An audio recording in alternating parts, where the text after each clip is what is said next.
hidayah ilmiah. Ya. Catat, hidayah taufikiyah dan hidayah ilmiah. Hidayah taufikiyah yaitu yang memang Allah menghendaki kepada seorang sehingga tidak sulit. Asbabnya menjadi hidayah ilmiah. Ibu datang ke tempat taklim, itu hidayah ilmiah. Ibu baca buku, itu hidayah ilmiah.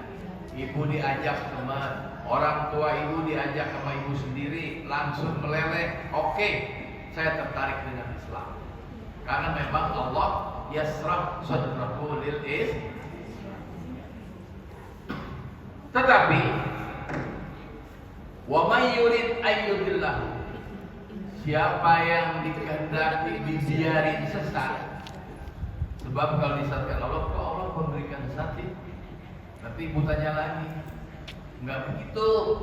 Allah itu tahu ya siapa yang mau dikasih hidayah dan yang tidak mau.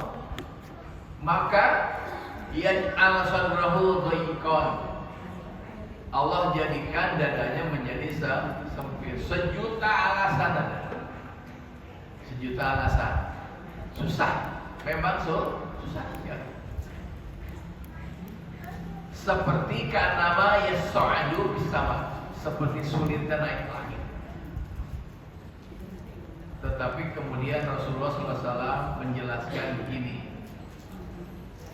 Idza nafala nurul Islam al-qalba, apabila cahaya Islam sudah masuk ke dalam hati, isroha wan pasaha, maka dia akan lapang dadanya. Lalu sahabat tanya, hal dzalika min alamah? Ya Rasulullah, ada nggak alamatnya, tanda-tandanya ketika orang itu sudah mendapat hidayah? Kata Rasul, at-tajafa fi andaril qubur, mereka itu di antaranya sudah bosan, tidak nyaman lagi bergelimang untuk urusan daril qubur, yaitu negeri yang penuh kepalsuan. Di mana itu? Ya dunia. Dunia ini dari guru penuh kepalsuan. Ada yang umurnya 80, ada 70, ada 60, ada 40, 30.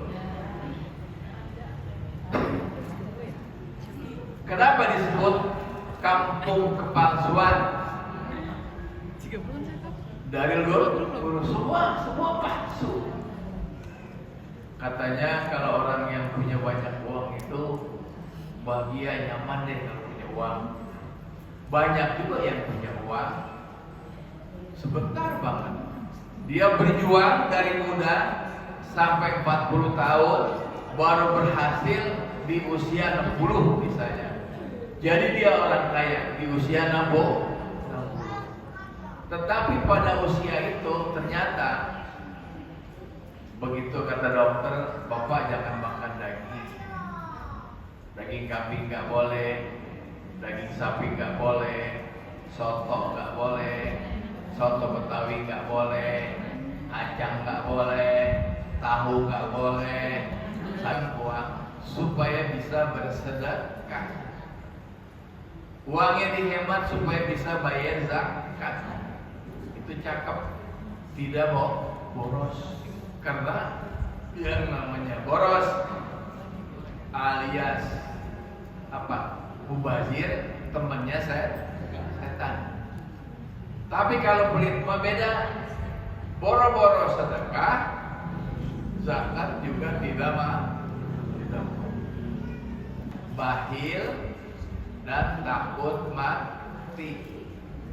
Itu al-wahan, itu pelit dan takut mati. Itu penyakit akhir zaman. Kalau sudah seperti itu, maka dia tidak akan sulit untuk menerima hidayah. Ingat satu tuh, tandanya adalah at-tajabi andalil guru. Dia sudah mulai berpaling dari gemerlapnya kehidupan dunia. Biasa aja lah. Ya kalau yang penting kalau saya sekarang Pak, udah yang penting saya bisa sholat, ya bisa sholat. Ada seorang kakek-kakek kerjanya sudah ngasih ngurus cucu. Yang kedua, wal inabatu ila daril khulud. Sebaliknya, dia sudah mulai fokus ke persiapan pulang ke kampung abadi. Dia udah mulai pelihara sholatnya, rajin bersedekah, enggak pelit, ya semuanya sudah mulai mempersiapkan. Bukan cuma persiapan yang kubur di Memorial Garden, itu enggak cukup. Tapi saya udah siap-siap Ustaz. Saya udah pesan kuburan. Saya juga udah beli kain kapan. Yang terakhir, wal istidadu lil maut. Dia enggak grogi, enggak panik karena usia tua. Ketika sakit lah ya, udah umur sekian masuk dokter. Oh bapak kena osteoporosis, bapak kena pengaburan tulang. Berita 5 tingkatan berita. Yang pertama, buat masyarakat awam seperti kita, jangan merasa khawatir atau gentar, karena neraka bukanlah tempat kekal bagimu. Dan syafaat para nabi, para wali pasti datang kepadamu. Jangan sedih atau duka atas kurangnya pahala, dan surga menjadi kepastian bagimu.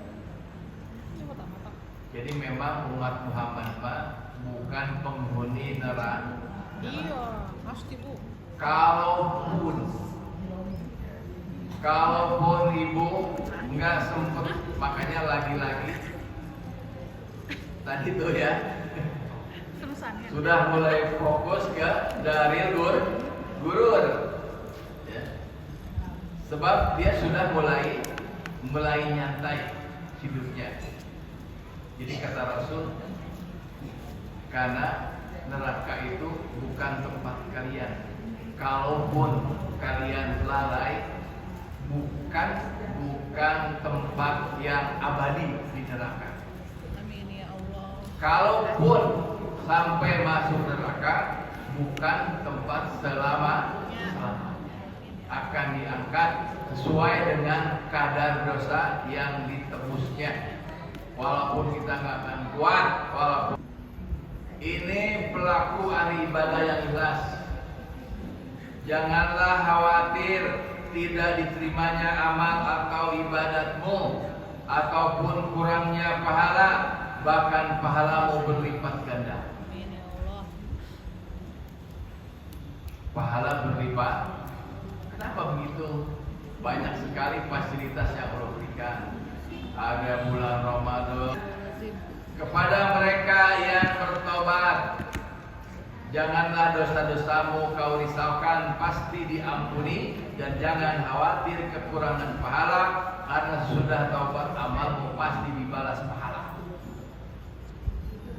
Jadi kalau kita amalnya masih sedikit, jangan pernah bersedih. Bukan bersedih tapi bersolawatlah, karena nanti yang bisa memasukkan kita ke surga yaitu syafaat baginda Rasulullah SAW dan rahmat dari Allah Subhanahu menghadapi hebatnya kiamat. Dan jangan sedih atau duka, surga adalah balasan amalmu. Demikian pula orang-orang yang mengikuti lakumu. Para guru, para ustadz, para alim ulama dia akan mendapat pahala kalau dia ikhlas, juga mendapat pahala orang-orang yang mengikutimu. Oleh karena itu,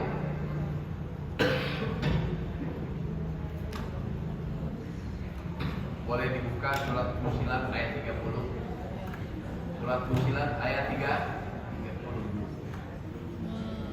Innal ladzina qalu, orang-orang yang berkata Rabbunallah, Tuhan kami adalah Allah, sumastaqamu, kemudian dia istiqomah. Apa istiqomah? Begitu ibu masuk Islam itu sampai mati di bawah. Karena banyak ibu orang mati itu. Ada yang Islam mati secara Islam. Ada orang kafir mati